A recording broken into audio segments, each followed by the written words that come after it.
Bonjour tout le monde. Devinez qui est mon partenaire pour quelques vidéos à venir sur le Ranger. Bon, si vous êtes sage, je vous le dirai à la fin.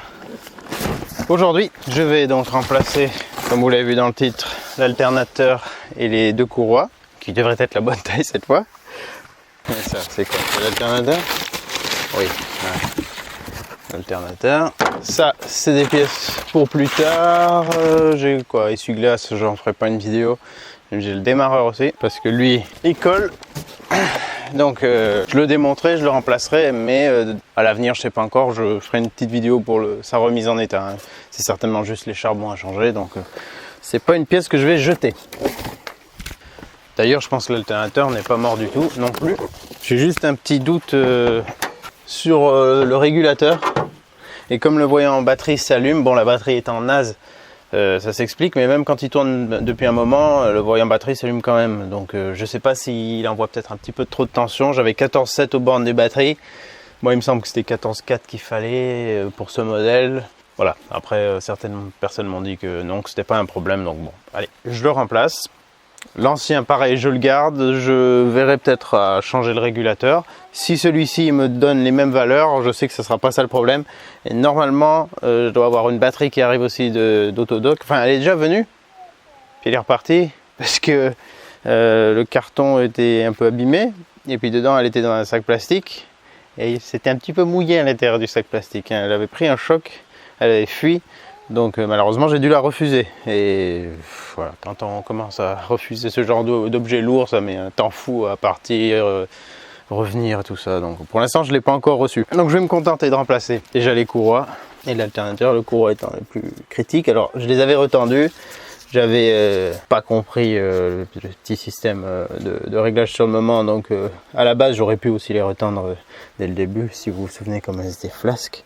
Ces deux-là sont mortes, vous allez voir quand je vais les retirer. Lui, il va être très simple à enlever. Pour tout ce genre d'intervention, vous avez le Club Autodoc. C'est un espace sur Internet ou sur votre portable avec une appli qui répertorie énormément de vidéos qu'ils font. Ils font des tonnes et des tonnes et des tonnes de tutos à la chaîne.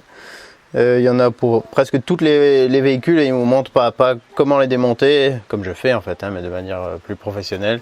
Ils vous montrent les outils qu'il faut, les pièces qu'il faut.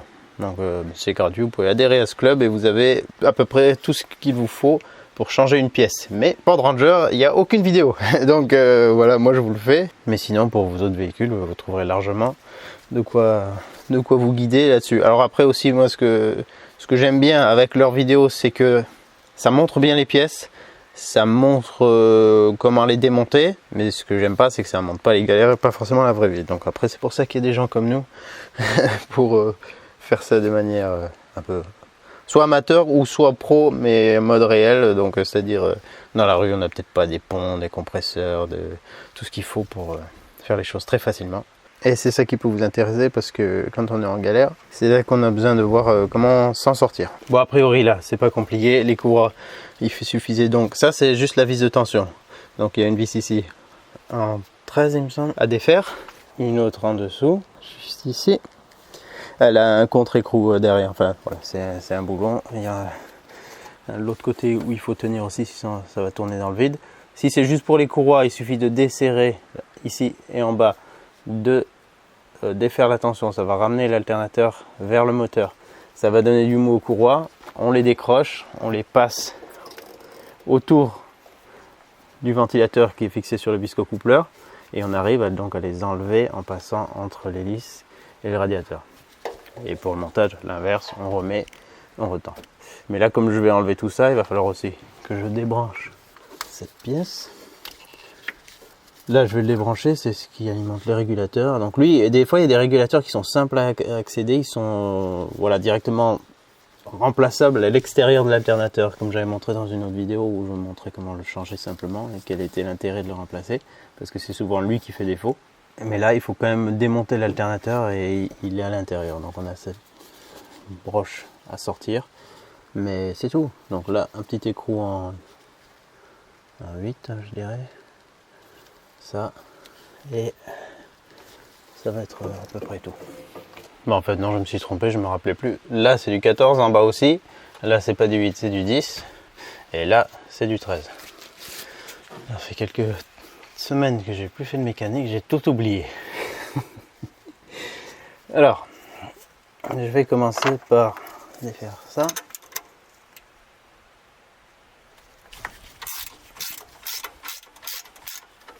En bas aussi. Ah oui, en bas on est un peu gêné par la courroie, donc là ouais. Donc les plates c'est mieux. Dans le bon sens c'est encore mieux.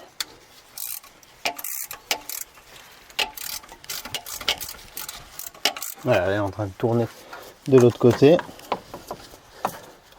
On voit le contre-écrou qui est juste à côté de la jauge d'huile.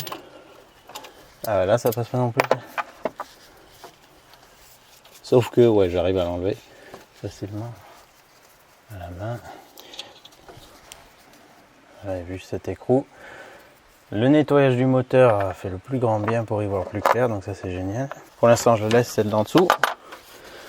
Là normalement, vu que j'ai desserré ici et en bas, il doit pouvoir se détendre facilement. Là en 13, non c'est pas bon. Je vais pouvoir faire bouger cette vis pour supprimer un peu la tension qu'il y avait. Et ensuite, voilà, ça me permet de ramener l'alternateur vers là. Alors elle est longue puisqu'elle permet de faire toute la tension. Donc il faut que j'enlève pas mal quand même. Une fois qu'on a desserré, on peut le faire à la main. Et à chaque fois, voilà, ça me permet de ramener la pièce jusqu'à ce que j'ai de la marge pour décrocher. On peut même l'enlever. Bah là, je vais l'enlever complètement. Non, je vais pas l'enlever complètement. Enfin si, je suis obligé. Ah si, elle, je vais devoir l'enlever pour remplacer l'alternateur, j'en aurai besoin. Mais comme celle-ci, elle passe au travers, ce sera plus clair une fois démontée. Bon, la ring pour les courroies déjà, normalement.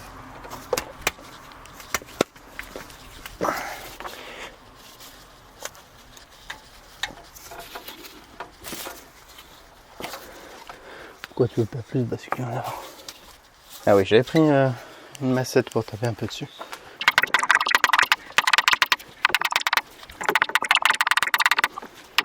Si je vais trop loin, j'arrive plus à défaire ça. Si je l'en mets en pression. Bon, de toute façon, il faut que j'enlève pour le remplacement.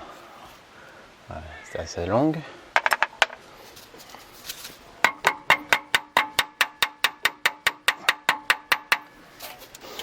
Et là, j'arrive à enlever maintenant les courroies.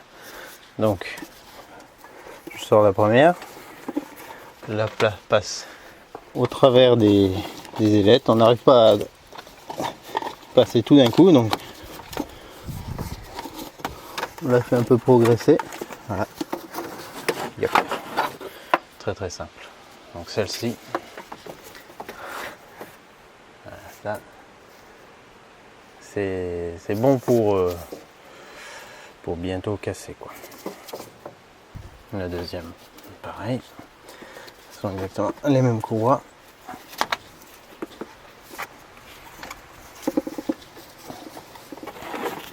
Lui, on peut le tourner parce qu'il est pas en prise directe comme sur le Iveco par exemple. Là, on a un Visco. Je vais pouvoir enlever. Je vais enlever déjà ça. Ouh, il a grippé. On va chercher un peu de dégrippe. Hein. Il manquerait plus que ce soit juste lui qui me pourrisse la vie. Voilà. Alors lui, je peux le ramener dans sa position initiale puisque j'ai plus de tension, donc je m'en fiche. Voilà. Cette prise, je crois qu'il faut la décaler, enfin décaler la languette. Voilà, comme ça. Et soulever. Bon, on y arrive même à une main en filmant.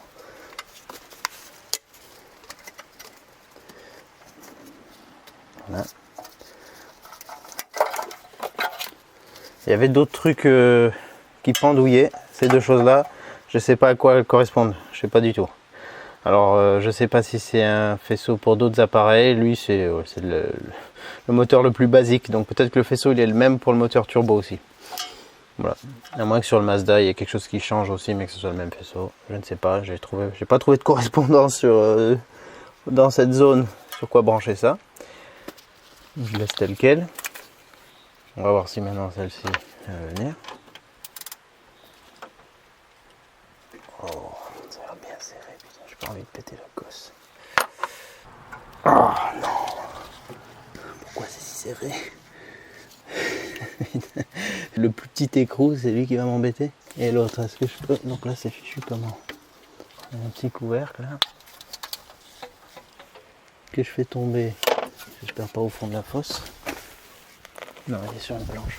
Ce petit capuchon. Et derrière, qu'est-ce que j'ai comme taille? Ça a l'air d'être du 13. Ah, mais en fait, il n'y a pas la place pour mettre une clé, une douille. Enfin, c'est obligé, comment? Ah si, c'est obligé qu'on puisse mettre une douille. Putain, c'est serré. Je crois que c'est du 13, mais c'est vraiment peu accessible. Je vais essayer avec une longue, j'aurai meilleur. Ah oui, là ça. Non, c'est même pas ça, c'est même pas du 13.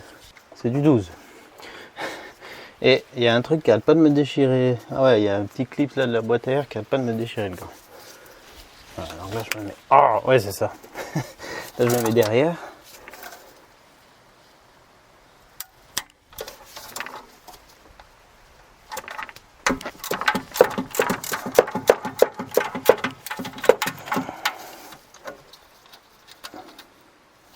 Ça m'enlève un écrou comme ça, avec une rondelle intégrée. Je connais pas le nom de ce genre d'écrou. Je peux sortir ça. Ok. Donc là, j'ai plus qu'à enlever les vis et il est libre. C'est ça qu'il faudrait. Je vais laisser agir un peu. Si je remonte, de toute façon, je crois que sur le nouveau, il n'y a pas un nouveau. On a ce truc. C'est pareil. C'est pareil. Est-ce que ça va m'embêter de remettre ça dessus? J'espère pas. J'espère pas. On va voir. Pas tout à fait le même truc. Ah, à moins que je puisse peut-être enlever la partie. Cette partie là. Sur celui-ci. On va voir. Ah, c'est beau les pièces neuves. Voilà, j'enlève celle-ci complètement maintenant. Alors comment c'est fichu? Ouais, parce qu'on a le système derrière. Ah, c'est juste un écrou lui en fait. Je crois que c'était la vis. Là c'est l'écrou. Ensuite il faut que je sorte le petit mécanisme qui est au travers.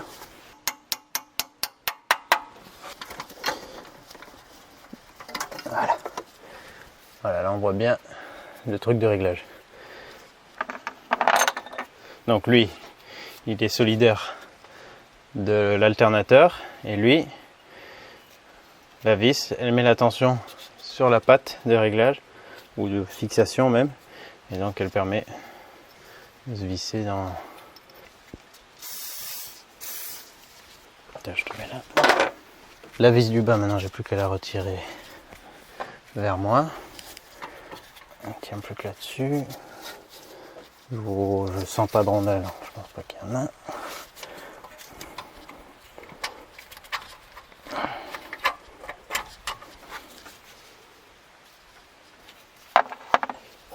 Et là, il devrait venir tranquillement. Voilà. Bah, il avait l'air en bon état. Bah, des fois, il faut se méfier, ça peut avoir l'air très très propre. Et que c'est quand même vieux et les charbons sont quand même usés. Lui, je pense qu'il est ok. Je pense vraiment qu'il est ok. Mais bon, on va dire que j'aurai le cœur net par rapport à la tension que l'autre va sortir. Je verrai si ça enlève le problème de voyant batterie. Et s'il est nickel, eh ben, je reconditionnerai. Enfin, s'il est nickel, il n'y a rien à faire. Si c'est le régulateur, je le changerai. Et dans tous les cas, ça me fera une pièce à revendre. Ça me rémunérera un peu, on va dire. Ça me pourra m'aider à financer d'autres pièces de ce projet. Je vous montre la référence, sachant que s'il a été changé, c'est peut-être pas celui d'origine. Mais bon, d'après mes recherches, ça correspondait WL81, ça semblait être les codes pour ce moteur Ford Ranger. Et comme c'est le clone du Mazda B de la même génération, des fois il y a juste une autre partie du code qui correspond à ça. Comme c'est un modèle peu courant en Europe, enfin en France en tout cas, plus présent au Royaume-Uni, J'ai eu pas mal de mal à trouver des infos et des pièces. Alors, le neuf, je vais voir si il y a moyen de mettre ces deux pièces ensemble, mais j'ai pas l'impression. J'ai l'impression que je vais voir que j'enlève celle-là. Ah oui, ça va pas ça. Ça va pas, ça serait plus si... Non, même la cosse d'ici, elle est pas... Elle est trop petite. Donc je vais enlever l'écrou qu'il y a là-dedans. Qui doit donc être du... C'est du 12 ça, ou ils en fait encore autre chose? Ah non, non putain. Alors l'ancien c'est du 12 et celui-là c'est du 13. Il y a vraiment toutes les tailles. Ça va, c'est pas serré. Alors, ça c'est juste pour retirer ce petit cache. Le genre de petit truc qu'on peut se dire quand on a, si on n'a jamais fait ça, qu'on se lance là-dedans, on peut se dire oh mon dieu putain, qu'est-ce que ça fait si j'enlève ça? Est-ce que ça craint? Bah, si vous enlevez ce genre de pièce pour la remplacer par une autre qui était déjà présente, ça craint rien. Le tout c'est de garder ce genre de pièce qui isole un passage de courant. Donc voilà, je vais pouvoir le mettre comme ça. Je vais le mettre en place. Ensuite, je remettrai le premier écrou. Qui servait à quoi en fait? Attends, j'ai enlevé un écrou en dessous là. Ah non, mais attends. Oui, voilà. Je vais remettre celui qu'il y avait au fond. Parce qu'il sert un peu de bridge, j'ai l'impression. Pour que ce soit à la bonne distance. Bon, bah une fois de plus, j'ai un truc qui n'est pas tout à fait net. Et qui me semble potentiellement problématique sur l'ancien, mais pas sûr. C'est que, là, ça c'est le nouveau. Sur cette tige, si je comprends bien, elle n'est pas censée toucher la carcasse. Donc c'est pour ça qu'on a ces pièces qui sont censées permettre le raccord, mais que ça soit isolé, hein, que la tige ne soit pas en contact avec le reste. Sauf que sur l'autre, il y avait cet écrou qui était en dessous, donc il faisait liaison entre la tige et la carcasse. Donc soit ça n'a rien à voir, et que c'est pas grave que le jus passe à cet endroit, que c'est une masse tout court, ou soit il faut que ce soit vraiment isolé. Et bon, je pense que oui. Ouais, c'est là où, quand on n'a pas toutes les connaissances techniques, on est un peu obligé d'y aller par déduction. Mais moi je vois pas à quoi sert une pièce isolante comme ça, si c'est pour qu'il y ait un contact en dessous. Donc si ça se trouve, l'autre il était en défaut, c'est peut-être pour ça que j'avais le voyant moteur. C'est le genre de truc, justement, de petits questionnements dont je vous parle quand on est amateur et que quand on voit des vidéos ultra pro, on ne parle pas forcément de ce genre de questions. Faut être amateur pour poser la question. Souvent les pros, c'est évident, mais pour moi c'est jamais évident. Bah, déjà je vais le remonter. Son support, on regarde les axes soient à peu près propres. Je mets un peu de dégrippant comme ça protège un peu contre la rouille. Ça permet que ça coulisse bien pour le réglage. On peut pas se gourer dans le sens, si on le met dans l'autre sens, les poulies elles sont pas du bon côté, on va vite s'en rendre compte. On le met dessus. Il y a un peu plus de jeu que l'autre, j'espère que ça va pas m'abîmer l'alu en serrant, que ça va pas le fissurer. Je vais passer la grande vis. Pareil, je le mets un peu.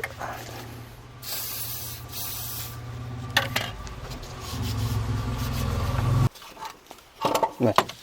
Pour avoir plus de visibilité, en fait, je m'y prends peut-être un peu mal. Vaut mieux que je le tienne de ma main droite vers le bas, comme ça je vois parfaitement l'axe. Ouais, c'est con de devoir le remonter tout de suite, mais moi je suis un peu con, donc c'est tout à fait normal que je fasse ce genre de truc. Voilà. Pourquoi se faciliter la vie quand ça peut être compliqué? Voilà, je le mets comme ça.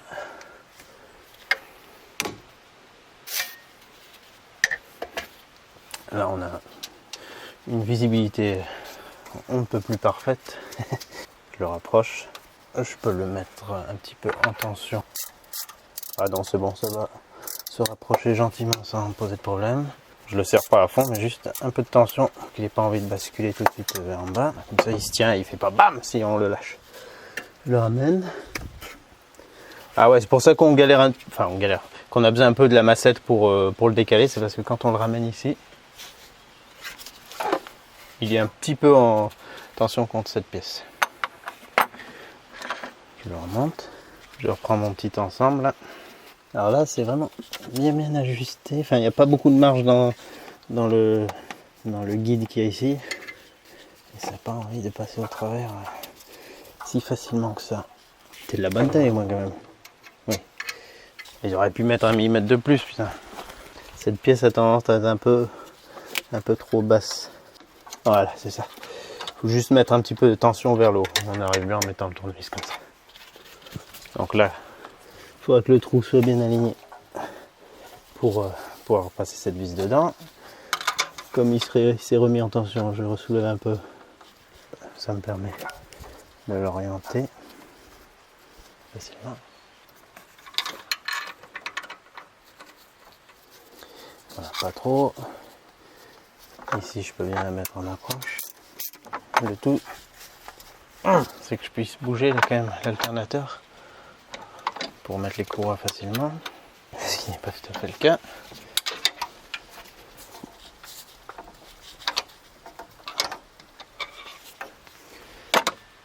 Cette pièce a peut-être été un peu vrillée par le passé ou pas, je sais pas.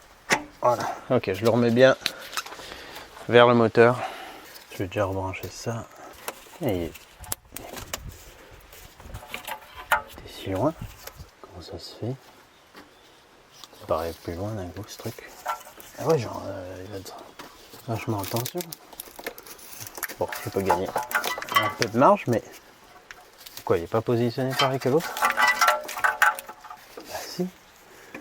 Si, les positions sont les mêmes. Pourquoi j'ai l'impression de devoir aller plus loin? Oh putain, le régulateur c'est pas le même. Ah génial. Le régulateur n'est pas le même. Voilà, voilà. Bon. Quand c'est simple, ça peut devenir compliqué. Voilà, voilà. Et c'est même pas la même forme. Ok, c'est super. C'est super. Ah non, il a un autre schéma de montage, lui. Il est, au lieu d'être comme ça, avec la fixation ici, là, comme l'autre, c'est presque comme s'il était en mode miroir. Enfin, oh putain. Ah, le corps, il ressemble comme deux gouttes d'eau, mais la disposition n'est pas la même. C'est pour ça que j'ai plus de longueur que l'autre ne passe pas. Fait chier. Pourtant, c'était la bonne référence et tout. Oh là là, compliqué. Compliqué. Bon, en tout cas, lui ne fait aucun bruit suspect.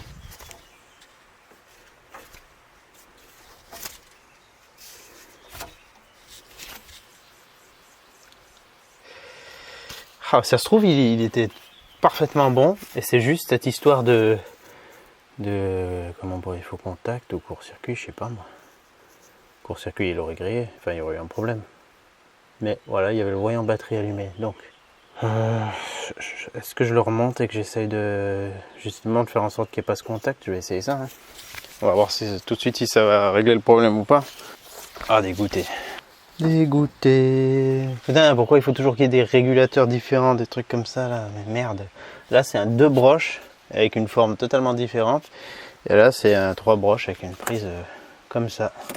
Allez, je vais le démonter. Remettre celui-ci en faisant gaffe donc avec cette pièce, qu'elle soit absolument pas en contact avec la carcasse. Ce qui était le cas juste avant à cause du filetage et de ce petit écrou en fin de filetage là, qui n'avait rien à foutre là en fait. Enfin, a priori, d'après ma déduction, parce que quand il est plaqué au fond, il fait contact entre les deux. S'il est censé avoir une isolation, ce qui semble être le cas, il n'y a rien à faire là. Bon, je sais pas si c'est de ma faute ou de la leur, mais ça correspond pas. Et là, enfin, ça correspond dans l'emplacement, les vis et tout. On peut le remonter exactement pareil, mais il y a une petite variation au niveau du régulateur. Et la seule référence qu'il y a dessus, c'est ces deux séries de chiffres là, qui de mon côté ne correspondent pas à ce que j'ai sur la plaque. Mais il n'y a pas de plaque, il n'y a pas autre chose. Ça, je sais plus quelle marque c'était, je me demande si c'était pas un Ridex. Ah, je crois que c'était un Ridex. Bon, ben on remonte celui-là, et on va voir si c'était juste une question de mauvaise masse ou autre. Heureusement que c'est facile à faire. Putain, cet écrou est vachement trop petit. Celui-là, il est mieux celui-là. Voilà, ben l'ancien est remis. Alors passons au courroie. La largeur, ça semble ok. sens de l'écriture vers moi, à moins qu'il y ait une flèche qui m'indique le contraire, mais non, c'est comme ça.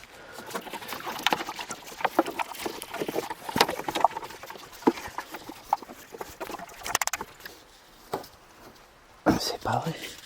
Ne me dis pas que ces courroies aussi sont trop courtes, c'est pas vrai. Ah. Mais non, 13 par 1000. Enfin. Ben non, 13 par 1090, elles sont même plus longues. 109 cm, l'autre, j'ai pris 110 cm. Donc elle est 1 cm plus longue. Pourquoi tu veux m'embêter? Hein? Dis, pourquoi tu veux faire ça? T'as pas envie de m'embêter quand même. Sois sympa, tu passes au mauvais endroit, c'est quoi? T'es trop large, t'es pas trop large, c'est du 13. L'ancienne aussi c'est du 13, même si l'écriture est bien... Non, c'est exactement la même. 13, ah, ce sont les bonnes. L'alternateur est à fond.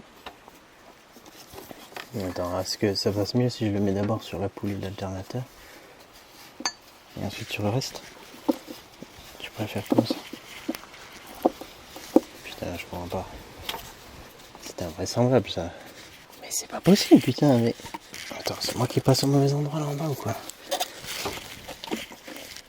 Là c'est bon. Mais non mais attends. C'est le délire. Ça peut pas être neuf et si raide. Et enfin genre c'est pas... Tiens, faut exactement la même taille. Ils font la même taille. Sauf que la nouvelle, et j'en ai pas trouvé des non crantés. Hein. Mais bon, normalement, trapézoïdale, cranté ou pas, on s'en tape. Mais elle doit être un peu plus... un tout petit peu plus large dans le V. Ouais, même beaucoup plus large dans le V. Putain, le double en fait. Doublement plus large. Du coup, le haut c'est bon. Même largeur. Sauf que l'ancienne est un peu plus usée. Et la nouvelle, donc elle va moins loin dans le V. Et donc, beaucoup plus de tension. Putain, il y avait pas courroie sans dents là. Et devinez quoi, j'ai réussi à en mettre une, mais je vous avoue que j'ai dû faire levier avec le tournevis pour la passer autour. Hein. Donc c'est pas très conventionnel on va dire. Là, autant dans l'alternateur, ça remplit parfaitement la gorge, et autant ici là, sur la poulie de, c'est quoi, poulie pompe à eau, et ben c'est pas, c'est plus large. Alors qu'en bas sur la poulie de vilebrequin il y a trois poulies de vilebrequin. La troisième gorge c'est de la plus vers moi qui est peut-être pour qui serait peut-être pour la clim s'il y en avait une. Elle est plus large aussi. Bon, allez en tout cas c'est passé. Là il est pas tendu, j'ai quand même un peu de mou. Il faudra espérer que cette vis ensuite j'arrive à la mettre. Non, j'ai fait un petit test, j'arrive à la passer. Mais voilà, il y aura absolument pas autant de marge qu'il y avait au début. Hein. Ça va peut-être quand même se détendre un petit peu quand le moteur aura fait quelques tours, quelques chauffes et compagnie. Voilà, donc ça devrait se détendre un peu. Mais tout de même, on ne devrait pas avoir à forcer quand on a un réglage. Justement, qui permet de... Voilà, là, on est pas mal en tension. Donc, qu'est-ce qu'on fait? Eh bien, on utilise des techniques non autorisées. Ça se joue à pas grand chose. Voilà, j'y arrive. Allez, on va mettre les références alignées. Comme ça va faire très très classe. Voilà, pas bouger maintenant. Et là, hop, on peut commencer à remettre en tension. Bon, ça va, j'ai eu peur. J'ai cru que j'allais pas pouvoir les utiliser. Donc, ça aurait fait deux trucs que je pouvais pas monter. Ça aurait été ballot. On est sur une bonne tension. Je vais pas insister parce que c'est largement assez tendu à ce stade et je contrôlerai si elle s'assouplit un petit peu. Donc il n'y a plus qu'à resserrer le tout. C'est un petit peu tendu, hein. Je vais voir s'il fait pas trop de... Enfin sur la grande longueur j'arrive à la vriller un quart de tour facilement. Si l'alternateur il m'a l'air un peu bruyant, bah, je vais redonner un petit peu de mou. Je vais resserrer la vis du dessous. Bon. Cette fois, je remets celui-là sans écrou là derrière au fond. Ah, du coup, ça me l'a fichu pile en face de la jauge. Youpi. Ah, du coup, putain, même pour le remettre là, je vais être embêté par la jauge. Est-ce que je peux la décaler? Comme je me retrouve pas pile poil dans la même position. Du coup, en bas, qu'est-ce que j'ai? On s'amuse.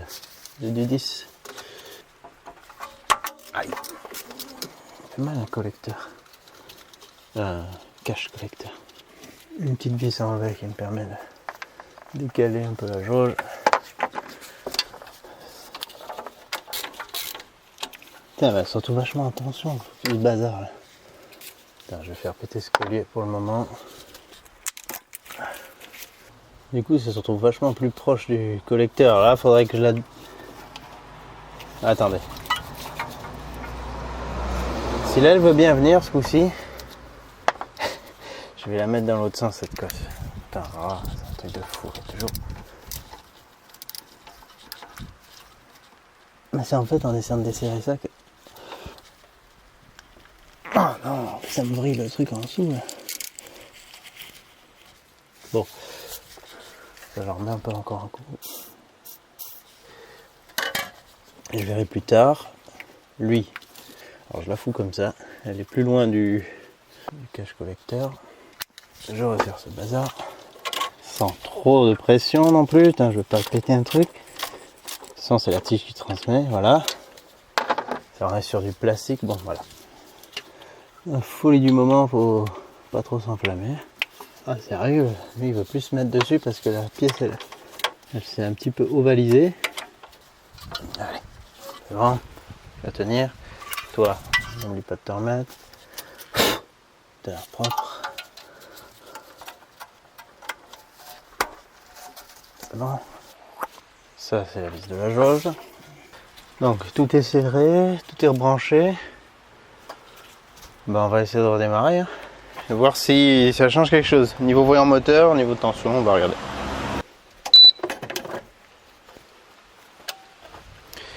On va voir.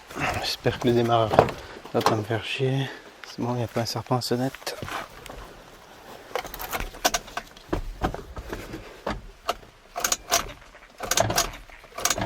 Il me fait chier. Allez, voilà. Il veut vraiment me faire chier. Enfin, pas le démarreur là, parce que c'est le booster aussi. Putain de merde. Bon bah on passe en multi-booster, hein. Pas la première fois. Faudrait que quelqu'un invente un truc qui serait comme une batterie, qui aurait pas besoin de booster, ça serait génial.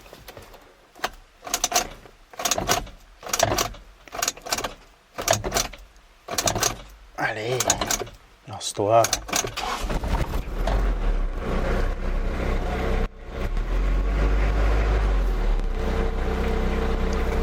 J'ai l'impression que le voyant de batterie il est un peu plus faible. On va voir en tournant un peu si ça change quelque chose.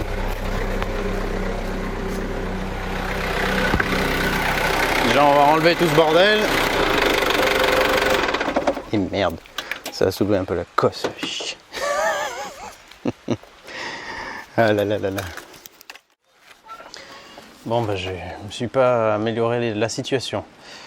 Maintenant, si je débranche le booster, il cale direct. Quand je mesure aux bornes de la batterie, il m'affichait 11,35. Quand je mesurais directement sur l'alternateur, donc derrière le petit capuchon rouge, et en faisant masse sur le corps de l'alternateur, ça me sortait pareil, voire un peu moins. Alors, je sais pas pourquoi moins. Mais voilà, on est en dessous des 12 volts. Et la batterie là, elle m'affiche 0. Mais 0. Aïe putain, mais il est pointu ce coin de capot là, ça fait plusieurs fois que je me le prends. 0 la batterie, putain, mais. Ouais. Oh là là, catastrophe. Catastrophe. Donc ça tournait que sur le booster, on va dire. Mais la dernière fois, elle calait pas, pourtant elle était quand même naze. Et lui, du coup, eh ben, il fournit pas du tout 14,7 comme avant. Donc, qu'est-ce que j'ai fait? Est-ce que j'ai fait une connerie ou pas? Mais je vois pas pourquoi. Non, moi j'ai l'impression qu'il était mal monté. Du coup, le régulateur doit avoir un problème, non? Enfin, quand je dis mal monté, c'était que cette partie là en rouge n'était pas censée être en contact avec le corps, selon moi. Parce que là, on a une continuité, même en ayant enlevé l'écrou. Bref, donc je vais remettre du coup l'écrou qu'il y avait en dessous qui devait faire contact, pour améliorer le contact. Et ça devrait rétablir le truc, parce que sinon j'ai rien changé d'autre hein, depuis la dernière fois. Allez, je fais ça, qu'on va voir. Là j'ai voulu redémarrer du coup, plus dur, rien du tout.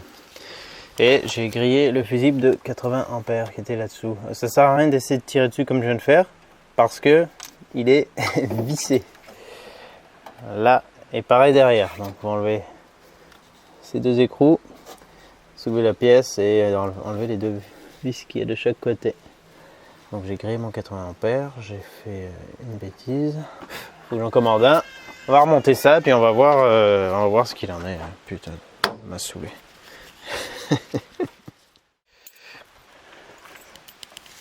Pour mes détracteurs, c'était rien que pour vous ça.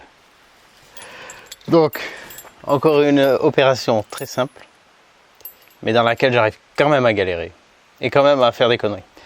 Alors maintenant, prochaine étape, on va racheter un petit fusible. J'ai remonté l'écrou qu'il y avait derrière là-dessus, mais visiblement ça change rien, puisque je vois pas pourquoi il marche moins bien maintenant qu'avant. J'ai rien débranché d'autre, je ne comprends pas. Là, j'ai vérifié 3 fois avant de commander la pièce, que c'était la bonne. La référence était vraiment donnée pour la bonne, c'était... ouais, en plus c'est écrit, cette pièce est compatible pour votre véhicule. Comme quoi, on peut quand même avoir des surprises.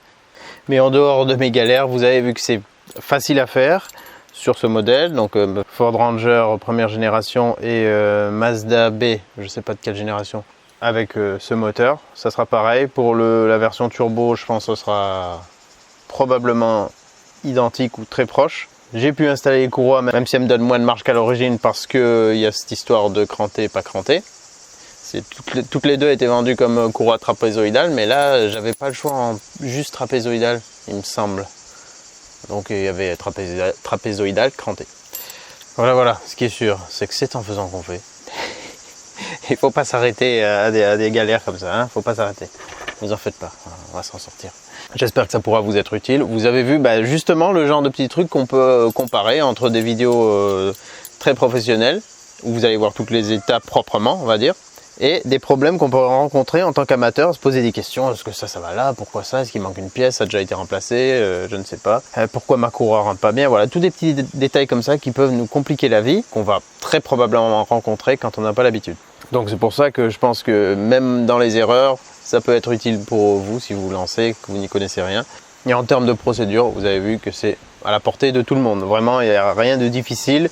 Sauf si vous tombez sur des vis ou des écrous extrêmement grippés. Dans ce cas, bon voilà, toujours bien de commencer par mettre un peu de dégrippant, laisser agir le temps d'aller chercher les outils par exemple. Quelques minutes, souvent ça fait déjà un peu le boulot.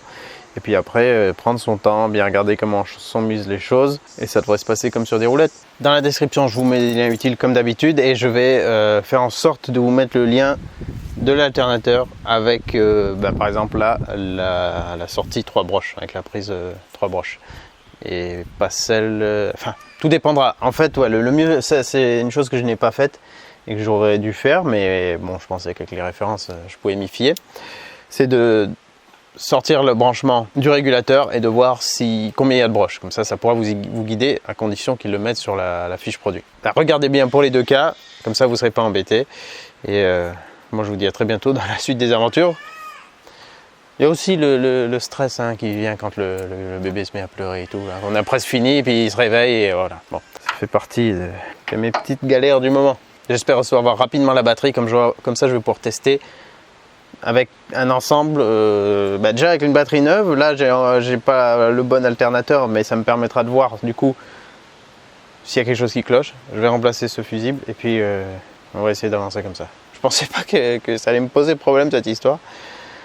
Mais bon, voilà, toujours une galère. Allez, à très bientôt. Au moins, les courroies sont neuves et elles ne risquent pas de claquer à la première secousse.